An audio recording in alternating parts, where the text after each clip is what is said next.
Pakistan army delegation ने India visit किया है। 3 आर्म्ड फोर्सेस के ऑफिसर्स उस डेलीगेशन में शामिल थे जिन्होंने इंडिया विजिट किया और वहां पर एससीओ की एक मीटिंग में शामिल हुए हैं। पाकिस्तान बड़ी शिद्दत से चाह रहा है कि किस तरह पाकिस्तान के इंडिया के साथ ताल्लुकात बेहतर हो जाएं, क्योंकि पाकिस्तान इस वक्त अपनी तारीख के बदतरीन मौशी बहरान से निकलने की जद्दोजहद में लगा हुआ है। बेसिकली क्या है कि दिल्ली में जहां पे यूके का हाई कमिश्नर रहता है उसके घर के बिल्कुल सामने एक पब्लिक टॉयलेट बनाने की पेशकश करी गई है। सऊदीया चले जाए, वहाँ पे अरबी जो होते हैं वो अरबी में गाली देते हैं पाकिस्तानी को कि यार ये बड़े हरामी हैं पाकिस्तानी जो हैं। पाकिस्तान और इंडिया के बीच कुछ कंट्रीज मिलकर शायद जो बैकडोर चैनल या कम्युनिकेशन चैनल जो है उसको दोबारा से एक्टिव करने की कोशिश की जा रही है। इंडिया हमारे साथ कभी कभी पाकिस्तान के साथ खेलियाँ करता है, ठीक है, एवं ही इधरों की गोली छाटती है, उधरों छाट गई, उन्हें कहा शुरली इधरों निकल गई, शुरली उधरों निकल गई, और इधर हमारे सांस सूख जाते हैं कि कोई नवा काम कटाना शुरू हो जाए। पता है पाकिस्तान क्या करता है? पाकिस्तान जब इंडिया नेगोशिएशन नहीं कर रहा होता, पाकिस्तान वहाँ पे टेररिज्म स्टार्ट करता है, पाकिस्तान वहाँ पे धमाका करता है ताकि India to bring India on the table with our terms and condition. लोगों को यह बोला गया कि भाई अगर किसी को बाथरूम जाना है, लघु शंका या दीर्घ शंका निवारण हेतु किसी को अगर जाना है तो दिल्ली में सबसे अच्छी जगह है यूके हाई कमिश्नर के घर के सामने। इंडिया हमारे साथ ट्रेड करने में कंफ्यूज है कि ट्रेड करें किसके साथ, इनकी गवर्नमेंट के साथ करें, इनकी अस्करी क़यादत के साथ करें, इनके जर्नैलों के साथ, मतलब actually they are still confuse. इससे क्या हुआ है कि जो यूके की गवर्नमेंट है वो परेशान हो गई, कह रहा है साहब सिक्योरिटी। अच्छा बेटा, हमारे हाई कमीशन पे तुम इन पागल भेड़िया खालिस्तानियों से अटैक करवाओ, ठीक है, और अगर इंडियंस को कहीं जाना हो तो वो तुम्हारी सिक्योरिटी पे खतरा है। नहीं बेटा, जाएंगे तो वहीं तुम्हारे घर के पास। इंडिया ने अपने पुरानी जो फॉरेन पॉलिसी की नॉन अलाइनमेंट रख के ना आज वो दुनिया के दोनों बड़े ब्लॉक्स के साथ खड़ा है। अब अंग्रेजों को यह साफ क्लियर करना पड़ेगा कि डंडा उठाओ और ठोको खालिस्तानियों को।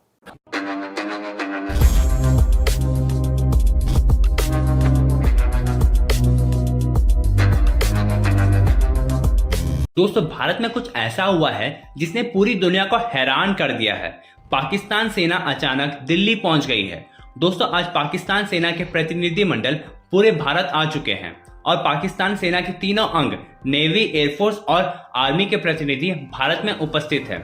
और दोस्तों, इस बात की पुष्टि खुद पाकिस्तान की मिनिस्ट्री ऑफ एक्सटर्नल अफेयर्स ने की है। यह पहली बार हुआ है जब पाकिस्तान आर्मी के प्रतिनिधि दिल्ली में मीटिंग अटेंड करने के लिए पहुंचे हैं।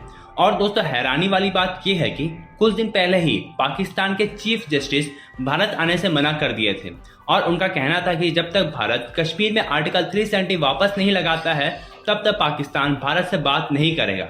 लेकिन दोस्तों, कुछ दिनों में ही पाकिस्तान अपने बात पर मुखरते हुए भारत का एससीओ मीटिंग में पहुंच गया है। और दोस्तों, अब यह भी कहा जा रहा है कि पाकिस्तानी आर्मी अपनी छवि सुधारने की कोशिश कर रही है जिससे उन्हें पाकिस्तान का पूरा टेक ओवर करने में आसानी हो। और दोस्तों, इसके साथ साथ अब ये भी आशा लगाई जा रही है कि अप्रैल और मई में होने वाली मीटिंग में पाकिस्तान के डिफेंस मिनिस्टर और फॉरेन मिनिस्टर दोनों भारत आने वाले हैं। तो चलिए दोस्तों, इस पर आगे पाकिस्तानी मीडिया का रिएक्शन देखते हैं। Arm forces team delegation attend SCO Delhi. अब इसमें जो हमारी नसीम जहरा बलोच साहिबा हैं, मुमताज़ जहरा बलोच जो हैं, जो कि फॉरेन ऑफिस स्पोक्स पर्सन है, वो आपको पता है कि डेली और वीकली ब्रीफिंग्स जो होती हैं उसमें वो बातचीत करी थी जिसमें उन्होंने कंफर्म किया है, मुमताज़ जहरा बलोच ने, कि पाकिस्तान आर्मी का डेलीगेशन एससीओ की ये वर्कशॉप, क्या वर्कशॉप थी आपको भी बताते हैं, इस मीटिंग को अटेंड करने के लिए वहाँ पर गया है। और साथ ही बात ये भी हुई है कि क्या डिफेंस मिनिस्टर और हमारे फॉरेन मिनिस्टर के लिए जो इन्विटेशन आया है वो जा रहे हैं, उस पर भी उन्होंने कहा है कुछ। और सिर्फ यही नहीं बल्कि इसके साथ खबर ये भी है कि पाकिस्तान और इंडिया के बीच कुछ कंट्रीज मिलकर शायद जो बैकडोर चैनल या कम्युनिकेशन चैनल जो है उसको दोबारा से एक्टिव करने की कोशिश की जा रही है। तमाम डिटेल्स आपके सामने रखे देते हैं। जनाब Mumtaz Zahra Baloch confirmed that a Pakistani delegation from the Joint Staff Headquarters attended a meeting of the expert working group under the Council of Ministers of Defense of the SCO। ये थी वो वर्कशॉप है, group under the council ministers of the defence of SCO. British जो ऑनवॉय है India में, ठीक है, एक पब्लिक टॉयलेट उसके घर के आगे बना दी है। क्या कैसी कैसी चीजें होती हैं। A public toilet has been considered necessary in the vicinity of UK High Commissioner's residence in downtown Delhi, but the UK government has resisted this on security grounds. अच्छा, बेसिकली क्या है कि दिल्ली में जहां पे यूके का हाई कमिश्नर रहता है उसके घर के बिल्कुल सामने एक पब्लिक टॉयलेट बनाने की पेशकश करी गई है कि लोगों को यह बोला गया कि भाई अगर किसी को बाथरूम जाना है, लघु शंका या दीर्घ शंका निवारण हेतु किसी को अगर जाना है तो दिल्ली में सबसे अच्छी जगह है यूके हाई कमिश्नर के घर के सामने। अच्छा, इससे क्या हुआ है कि जो यूके की गवर्नमेंट है वो परेशान हो गई, कह रहा है साहब सिक्योरिटी का मामला हो जाएगा, यहां पे तो कोई भी उसको अटैक कर सकता है, घर के सामने भीड़ लगी रहेगी, आप पब्लिक टॉयलेट कैसे बना सकते हैं उसके घर के सामने। अच्छा बेटा, हमारे हाई कमीशन पे तुम इन पागल भेड़िया खालिस्तानियों से अटैक करवाओ, ठीक है, और जो तुम्हारा वो क्या नाम है साजिद जावेद या जो भी उसका नाम है जो लंदन का जो तुम्हारा मेयर है वो अटैक करवाए, वो ठीक है, और अगर इंडियंस को कहीं जाना हो तो वो तुम्हारी सिक्योरिटी पे खतरा है। नहीं बेटा, जाएंगे तो वहीं तुम्हारे घर के पास, तुम्हें बहुत चुल है, अब जाएंगे बेटा तुम्हारे घर के पास जाएंगे और वहीं पे करके आएंगे।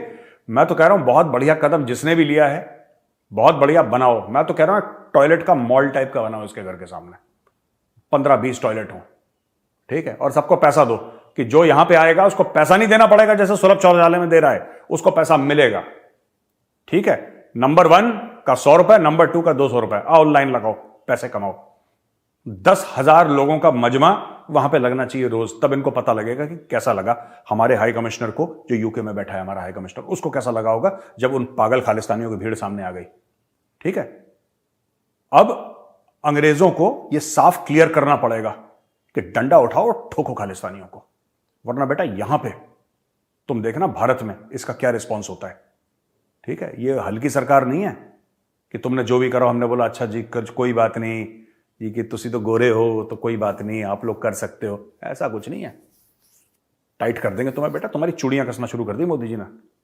अब तुम ऐसी ऐसी नजारे देखोगे कि जब तक तुम इन खालिस्तानियों को मार मार के जेल में नहीं घसीटोगे ना, इनके कॉलर पकड़ के, तब तक ये मामला ठंडा नहीं होगा। क्या आपको लगता है कि अगर हम देखें तो इंडिया की जानिब से ज़्यादा उनका कहना है कि हम हाथ बढ़ाते हैं, क्या आप एग्री करते हो कि हाँ वो हमसे ज़्यादा दोस्ती का हाथ बढ़ाते हैं या हमारी जानिब से ऐसा होता है? इससे हम फैक्ट्स को देखेंगे कि हमारे प्राइम मिनिस्टर उनके मुल्क में कितनी बार गए, ठीक है, और उनके प्राइम मिनिस्टर हमारे मुल्क में कितनी बार आए। उनके प्राइम मिनिस्टर अटल बिहारी वाजपेयी आए, उसके बाद नरेंद्र मोदी आए, उसके बाद मनमोहन सिंह आए। उन्होंने 3-4 बार ट्राई करा कि यार निगोसिएशन हो, मगर जैसे कि जयशंकर कह रहे थे इस तरह कभी नहीं होगा कि आप टेररिज्म का एक धमाका कर दो। असल में पता है पाकिस्तान क्या करता है?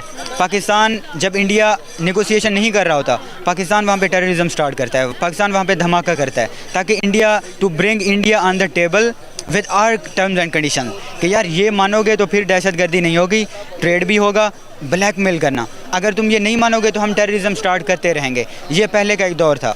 मुशर्रफ से जब इंटरव्यूज़ करे गए कि यार आप क्यों टेररिज्म को सपोर्ट करते हो, उन्होंने ओपनली ये कन्वर्सेशन में मतलब ये एडमिट करा था कि यार हम सपोर्ट करते हैं। क्यों? क्योंकि वो हमारे फ्रीडम फाइटर हैं, आपकी नज़र में वो टेररिस्ट होंगे, क्योंकि हमने कश्मीर को आज़ाद करना है। तो इंडिया वालों को वो कहते हैं, आप कहते रहते हैं दाऊद इब्राहिम जनाब जी, वो दूसरे जैश मोहम्मद हो गए, आप कहते हो टेररिज्म को ब्लेम करते हो, आप जो एक मेन सोर्स एंड काज है कश्मीर का, उसके ऊपर क्यों सॉल्व नहीं करते उसको? तो दिस इज़ द रीज़न मेरे ख्याल से। अगर हम देखें इमरान खान के दौर में नरेंद्र मोदी यहाँ आना चाहते थे, लेकिन उनकी जानिब से रिस्पॉन्स नहीं गया और उसकी वजह से उनका दौरा कैंसिल हो गया। क्या लगता है कि अगर वो आते तो ताल्लुकात बेहतर करने की कोशिश करते, और अगर नहीं आए तो क्या आपको लगता है कि इसकी गलती है? मेरे ख्याल से ना दो हैं, एक है मिलिट्री लीडरशिप, एक है सिविलियन लीडरशिप। पाकिस्तान में हमेशा दोनों लीडरशिप ना यूनाइटेड नहीं रही इंडिया से नेगोशिएशन करने में। कभी सिविलियन लीडरशिप राज़ी होती है तो मिलिट्री नहीं होती। जैसे कि हम नवाज शरीफ की मिसाल ले लें, नरेंद्र मोदी अफगानिस्तान गए हुए थे, वो वापस आए और उन्होंने नवाज शरीफ से मुलाकात करी और उनकी अकेले में कोई सीक्रेट कन्वर्सेशन हुई, जिसको मिलिट्री ने एज अ सस्पेक्ट के तौर पर देखा कि यार ये हमारे पूछे बगैर इस तरह क्यों कर रहे हैं। तो उन्होंने कोई मेरे ख्याल में टेररिस्ट अटैक कर दिया या पता नहीं जो करा। इसी तरह इमरान खान के दौर में जनरल बाजवा बहुत ही 100 ईयर पीस प्लान डिस्कस हो रहा था, कश्मीर को हम बिल्कुल डिस्कस नहीं करेंगे, ट्रेड करेंगे।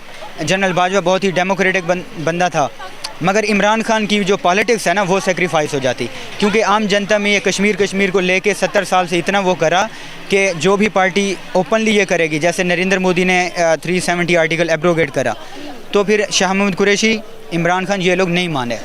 इस वजह से हम लोग फेल हो गए, वरना जनरल बाजवा बहुत कुछ अच्छा अचीव कर लेते। लाइक हमारे फॉरेन मिनिस्टर यूएई में आपस में कन्वर्सेशन भी हुई, ठीक है। तो ये सीन है।